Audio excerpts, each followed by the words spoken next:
சென்னையில் எத்தனையோ கல்லூரி இருந்தாலும் லயோலா மட்டும்தான் தனிச்சு தெரியும். இன்னைக்கு எவ்வளவோ மாறிடுச்சு. சென்னையை சுற்றி மட்டும் இல்லை, தமிழ்நாடு முழுக்க ஏராளமான கல்லூரிகளையும் பல்கலைக்கழகங்களையும் உருவாக்கி இருக்கிறோம். ஆனால் 100 ஆண்டுகளுக்கு முன்னாடி இந்த நிலை இருந்துச்சா?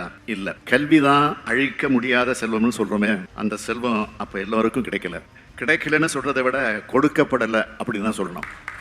அப்படிப்பட்ட காலகட்டத்தில் சேவை மனப்பான்மையோடு இந்த லயோலா கல்லூரி தொடங்கப்பட்டுச்சு. இந்திய நாட்டினுடைய முதல் 10 சிறந்த கல்லூரிகளை ஒன்னா இந்த லயோலா கல்லூரி இருக்கு. நாங்க நாடு ஒளிவர பாடுபடுகிறோம், நீங்க மாணவ சமுதாயம் ஒளிவர பாடுபடுறீங்க.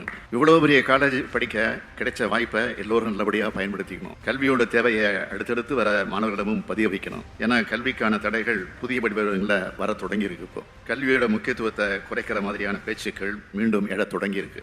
அதையெல்லாம் அரசியல் களத்தில் நாங்கள் பார்த்துக்கிறோம். ஆனால் மாணவர்களான நீங்கள் அறிவு களத்தை அந்த பயணத்தை நீங்கள் பார்த்துக்கங்க. 100 ஆண்டு கண்டு விட்ட லயோலா கல்லூரி 1000 ஆண்டு வாழ்க வாழ்க வாழ்க.